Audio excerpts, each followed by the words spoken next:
have I ever told you what my first impression was? I don't remember.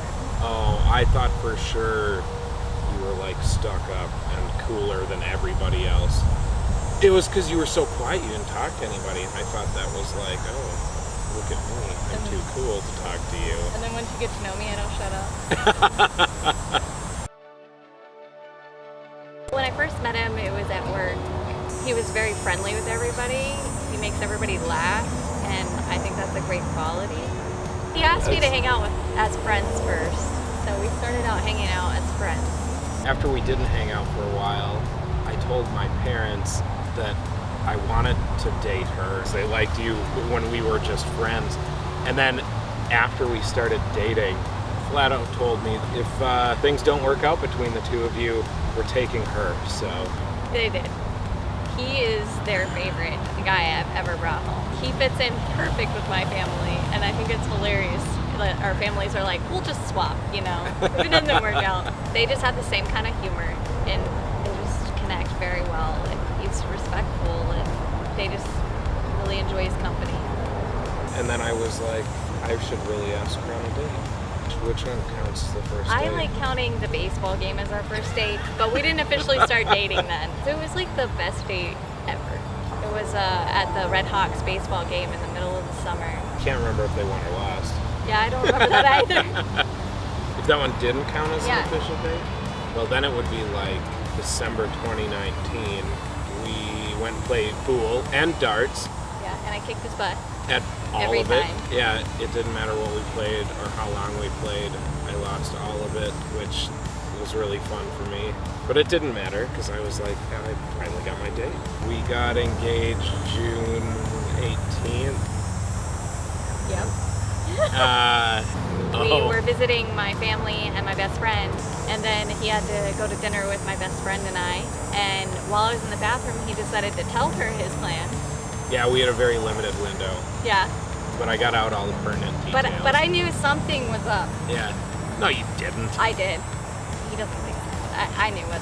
Yeah. The day of, I had this ring in a ring box in my pocket. It was so uncomfortable, and like there's no way to hide that.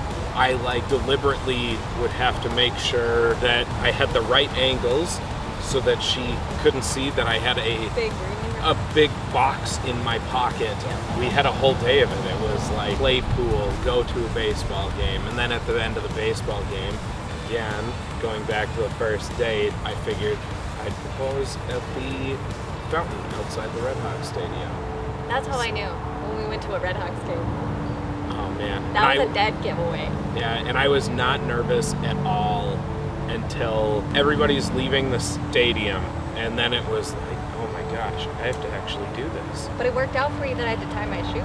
I know. Like my shoe came untied, and we walked over to the fountain. He's like, "Come over here," and I'm tying my shoe, and then all of a sudden he's delaying, not saying anything, Yeah. and he's just like holding me, like, and I'm like, "You want to go play video games? Like, what do you want to do after this?" You know? This would mortify my brother-in-law, but I was trying to get his attention so that he could film it. And he was trying to be incognito because I didn't even know he was there. just hanging out inside of he was hanging out wearing a hoodie outside of a baseball game. And I guess the security was eyeballing him, so he was trying to be inconspicuous. And his inconspicuousness worked really well to the point where he missed the whole thing. It worked out either way. She's one of the like quirkiest people I think I've ever met. In a good way. It's super entertaining. I feel like I'm hanging out with the Muppets sometimes with you. Not like that. No. Like you're you're wacky. There you go. Not like yeah. Okay, I'm ready. Oh man. Whenever you're ready, go for it. Okay, he takes longer than I do to get ready. He takes long showers, and then like I'm like ready to run out the door because we got something to do, and he's like putting on his shoes like an old man, like. You have to double knot them. And then I'm out in the car waiting, going, "Come on, let's go." I enjoy being goofy together. She's like a walking romance. feel like I'm in a rom-com every day. She has the biggest heart ever, and she cares about things. He just takes care of me, and he treats me really well.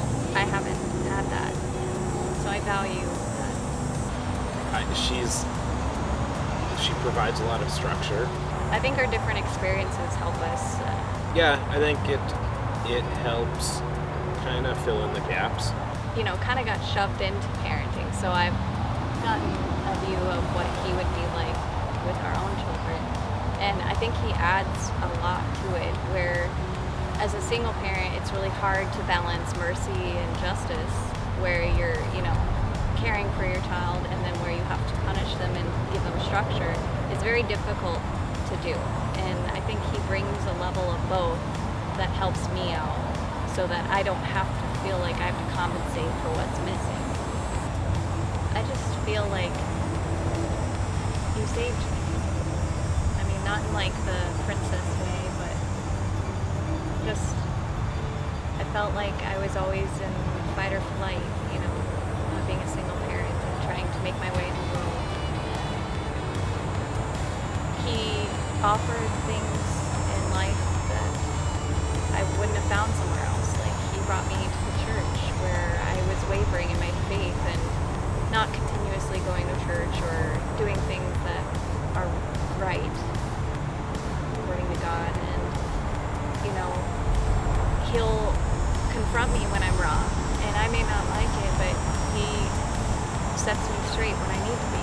You need someone who's gonna be the person that can tell you to, hey, you're not doing the right thing here, or maybe try it this way. And I feel safe and secure with him.